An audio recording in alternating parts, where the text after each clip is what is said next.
নমস্কার, যুক্তি তর্ক সঙ্গে অর্কই আপনাদের স্বাগত। আপনাদের সঙ্গে আমি অর্কপ্রভ সরকার। প্রধানমন্ত্রী নরেন্দ্র মোদী জাপান সফর করে চীনে যাচ্ছেন। জাপানে তিনি উষ্ণ অভ্যর্থনা পেয়েছেন। দারুমা পুতুল দিয়ে তাকে স্বাগত জানানো হয়েছে। এই দারুমা পুতুল সমৃদ্ধি, সুস্বাস্থ্য এবং কোনো সংকল্প করলে সেই সংকল্প যাতে পূরণ হয় তার জন্য প্রার্থনা করা হয়, তার একটা প্রচলিত রীতি বা নীতি যাই বলুন, জাপানিরা খুব ফলো করেন এই দারুমা পুতুল। সেই দারুমা পুতুল প্রধানমন্ত্রীকে উপহার দেওয়া হয়েছে। অনেকগুলো দ্বিপাক্ষিক চুক্তি হয়েছে, তার মধ্যে চন্দ্রযান 5 এই প্রকল্পে জাপানের সংস্থা জাক্সা এবং আমাদের ইসরো যৌথভাবে কাজ করবে। তাছাড়া জাপানের বিনিয়োগ, ক্রিটিক্যাল মিনারেল রপ্তানি সর্বক্ষেত্রে সহযোগিতার বার্তা দুদেশই দিয়েছেন। প্রধানমন্ত্রী সাংহাই কোঅপারেশন অর্গানাইজেশনের বৈঠক করতে চীনে যাচ্ছেন। রাশিয়ার কাজানে ব্রিক্সের সম্মেলনে পার্শ্ব বৈঠক হয়েছিল 2024 সালে। শি জিনপিং এবং নরেন্দ্র মোদীর মধ্যে ভ্লাদিমির পুতিন ছিলেন সেখানে। এবারও ভ্লাদিমির পুতিন থাকছেন। পুতিন সম্ভবত ডিসেম্বর মাসে ভারত সফর করছেন। ভারত এবং চীনের সম্পর্কের বরফ গলছে। চীনা নাগরিকদের ভিসা দেওয়া শুরু করেছে ভারত।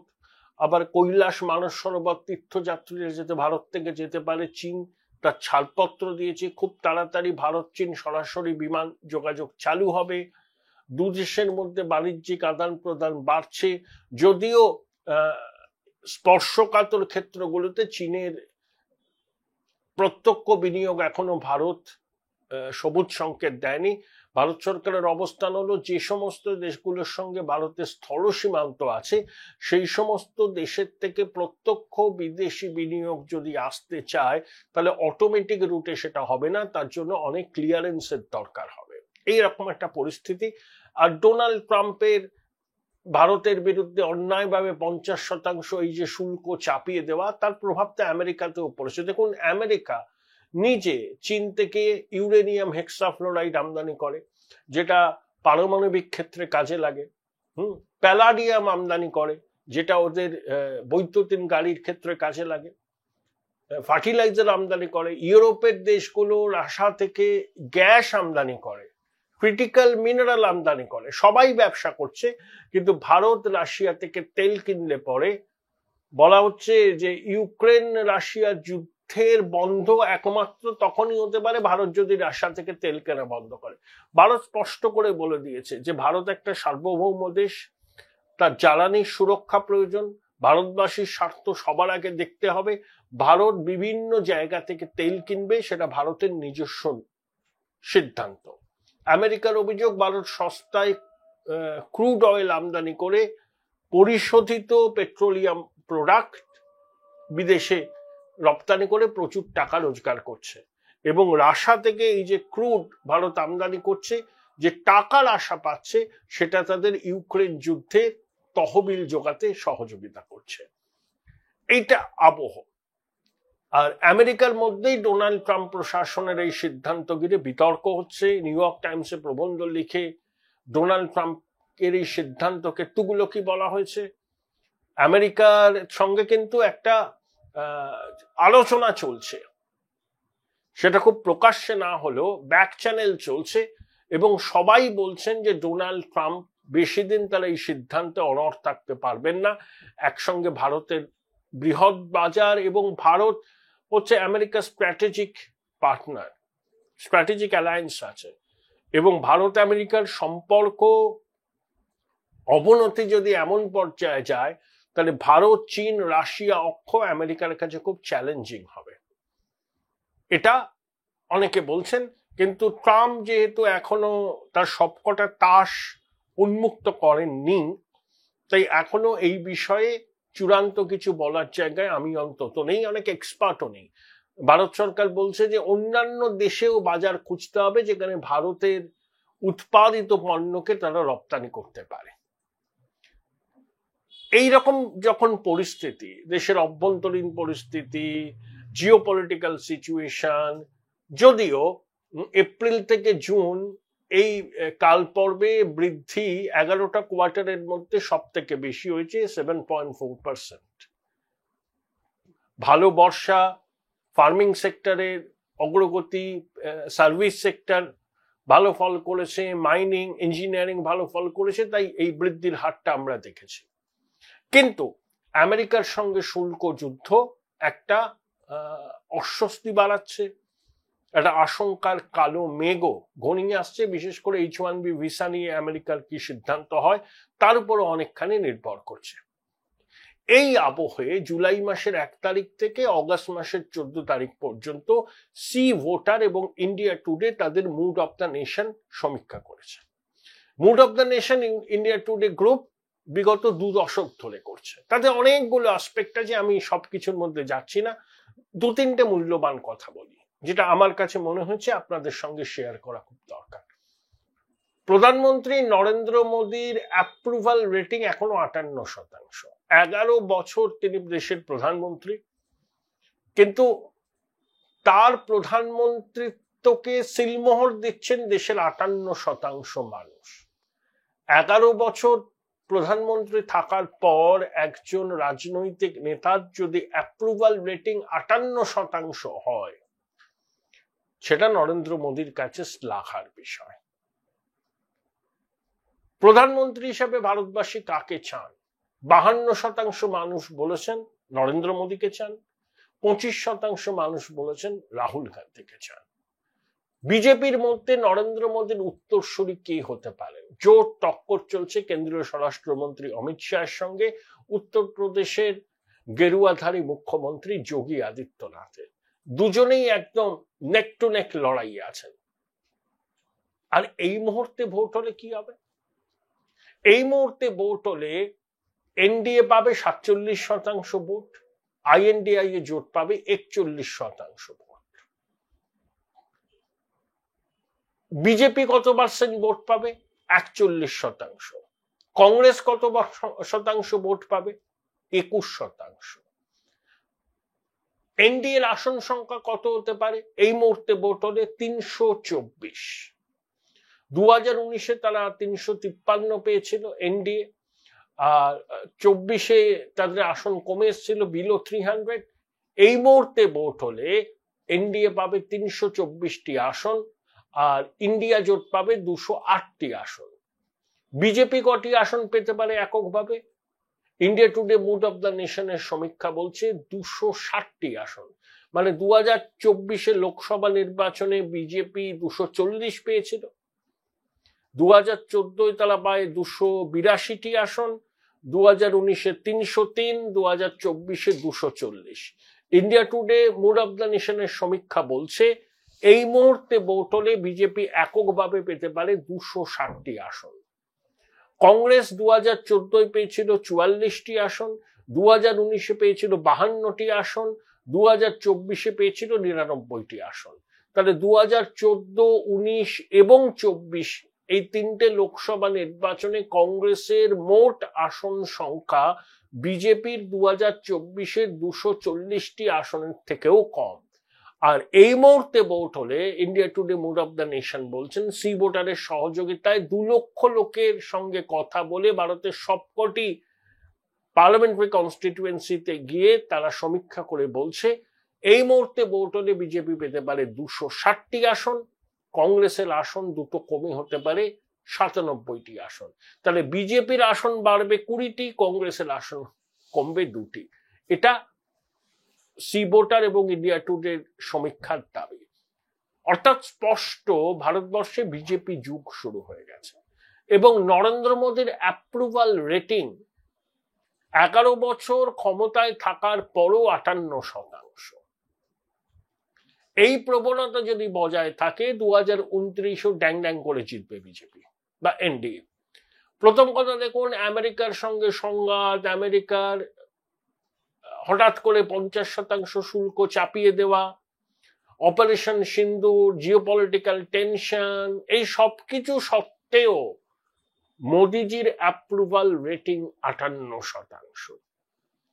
এবং এই মুহূর্তে ভোট হলে এনডিএ ড্যাং ড্যাং করে জিতবে। বিজেপির আসন সংখ্যা বাড়বে 20টা। এ হচ্ছে দেশের সার্বিক ছবি। বিজেপির পক্ষে এটা খুবই আশাব্যঞ্জক খবর।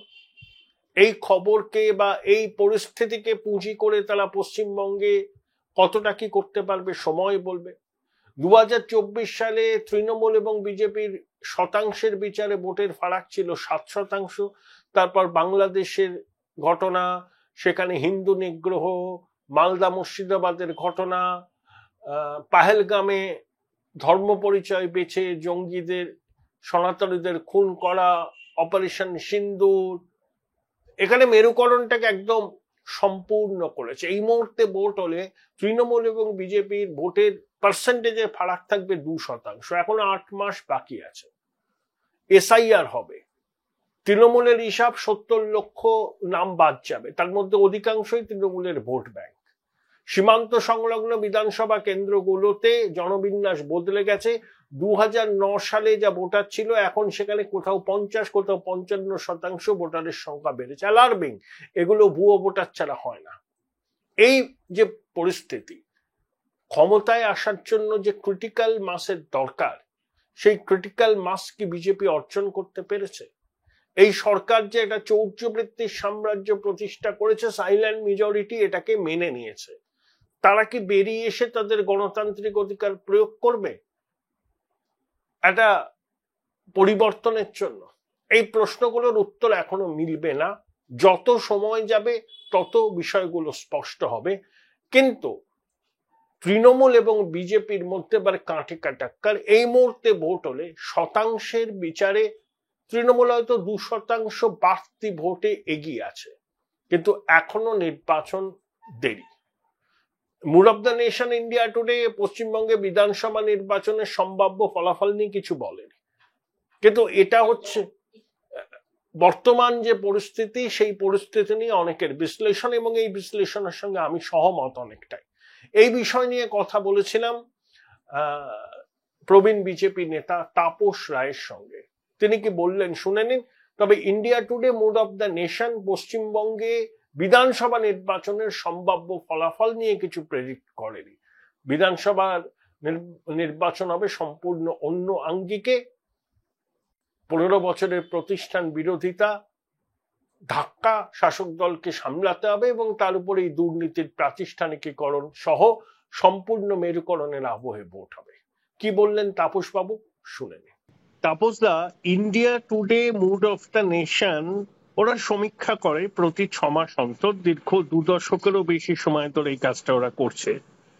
তা জুলাই মাসের 1 তারিখ থেকে অগাস্ট মাসের 14 তারিখ পর্যন্ত দেশের 543টা লোকসভা কেন্দ্রে 2 লক্ষের বেশি মানুষের সাথে কথা বলে তারা একটা সমীক্ষা করেছে।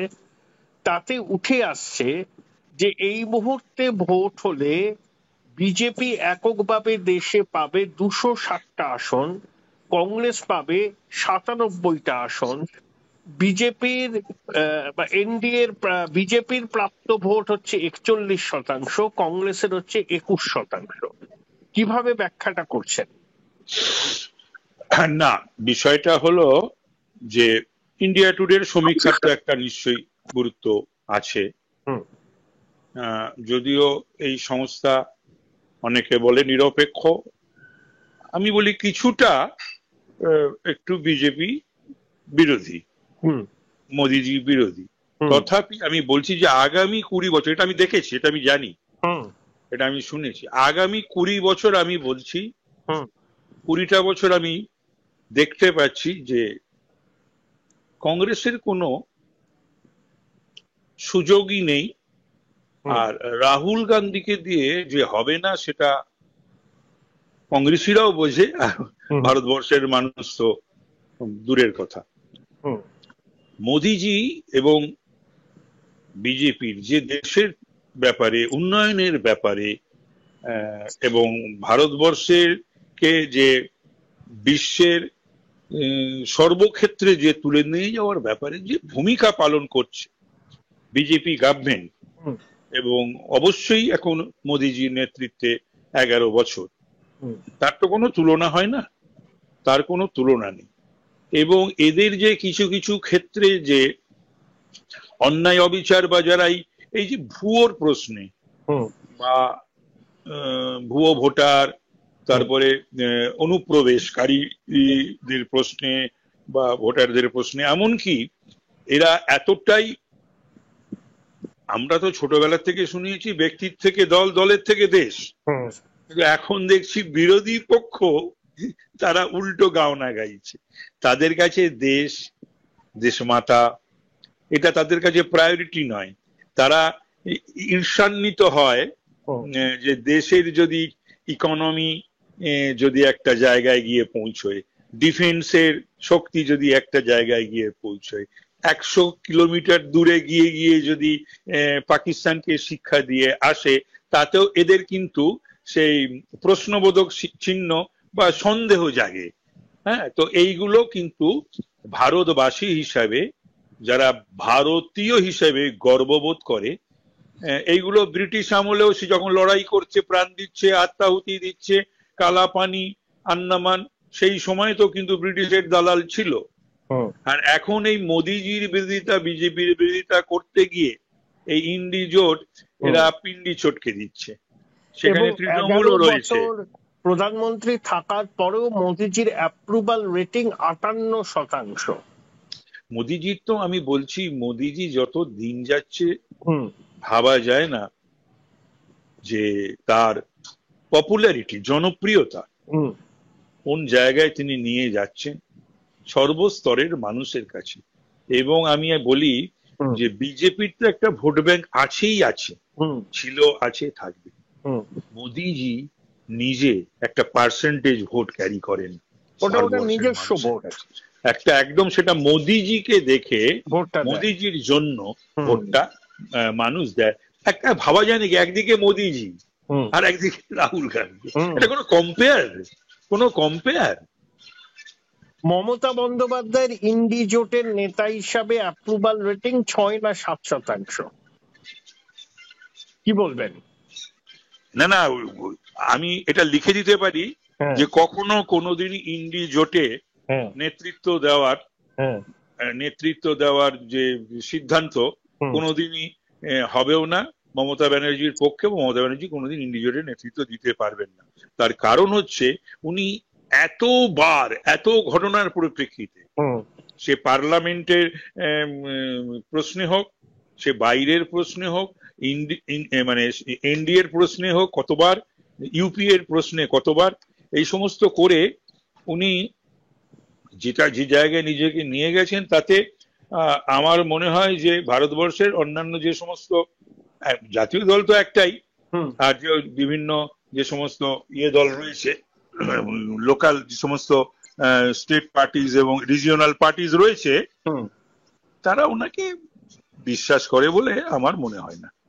তাপসদা, এনডিএ বা বিজেপি তো এই মুহূর্তে ভোট হলে according to C Voter India Today সমীক্ষা, লোকসভার থেকে বিজেপি এককভাবে 20টা আসন বেশি পাচ্ছে আর এনডিএ পাচ্ছে 324। What about West Bengal? 26-এ বিধানসভা ভোট, এখনো তৃণমূল বিজেপির ভোটের ফারাক 6 থেকে 7%। তাহলে আমি বলছি যে সেটা তো 24-এর পরে যে পরপর পরপর কতগুলো ঘটনা ঘটে গেল, ভয়ঙ্কর ভয়ঙ্কর, যা কখনো কোনোদিন পশ্চিমবাংলার মানুষ ভাবেনি, প্রত্যক্ষ করলো সেগুলো।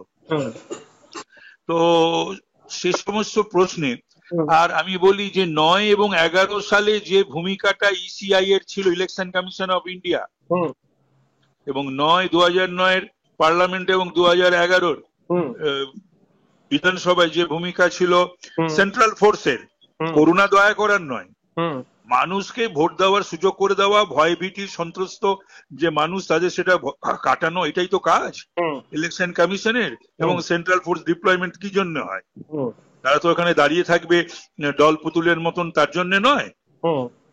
সেইগুলো যদি হয়, আশা করি হবে, এবং এসআইআর যদি হয়, তাহলে পরে আমি বলছি এই গভর্নমেন্ট থাকার বা গভর্নমেন্টকে রাখার 1 মিনিটের জন্য প্রশ্ন থাকবে না। মানুষ তৃণমূল বিরোধী হয়ে গেছে, এবং আমার মনে হয় সমস্ত স্তরের মানুষই, জাতপাত, ধর্ম, বর্ণ নির্বিশেষে তৃণমূলের বিরুদ্ধেই এবং তৃণমূলের বিরুদ্ধেই ভোট দেবে। আমার একটা শেষ প্রশ্ন, অনেকে বলেন যে বিরোধী হিসাবে বিজেপির ভূমিকা খুব একটা দৃশ্যমান নয়, বিজেপি কিছু লোক দেখানো আন্দোলন করে, ওরা রাজপথেই থাকে কিন্তু লেন বাই লেনে ঢুকতে পারছে না, আর তৃণমূলের সংগঠনের তুলনায় কিছু জেলা বাদ দিয়ে বিজেপির সংগঠন পাতে দেওয়ার যোগ্য নয়। তাহলে আপনাদের ভোটারকে ভোট কেন্দ্রে তো পৌঁছতে হবে, সেটা তো দায়িত্ব সংগঠন। না, এটা সঙ্গে আমি সম্পূর্ণ একমত নই। এটা ভালোই হচ্ছে বলছে, তাতে কি হচ্ছে, যারা এটা বলছেন বা সমালোচনা করছেন তারা বিজেপির উগ্র সমর্থক, বিজেপির ভালো চায় বা তৃণমূল বিরোধী, তাই এই কথাগুলো বলছেন যাতে আমরা আরো চার্জড হই, আমাদের কর্মী সমর্থক আরো চার্জড হয়, সেই জন্য এই কথা বলছে। কিন্তু আমি বলি যে গণদেবতাই কিন্তু শেষ কথা বলে, আসল হচ্ছে গণদেবতা। 1977 সালেও কিন্তু সিপিএম কিন্তু প্রফুল্ল সেনের কাছে 100টা আসনের ভিক্ষা করেছিল এবং প্রফুল্ল সেন সেগুলো দূর দূর করে তাড়িয়ে দিয়েছিলেন। ক্ষমতায় এসেছিল বামফ্রন্ট, সিপিএম প্রভাবিত। 2011তেও আমি বরানগরের সব জায়গায় দিতে পারিনি, পোলিং দিতে পারিনি, কি বলে এজেন্ট, এবং সেখানে কিন্তু ওই মানুষকে টেনে নিয়ে গিয়ে ভোট করিয়েছিল যদি বলি তৃণমূলীরা, এটা অর্ধসত্য হবে।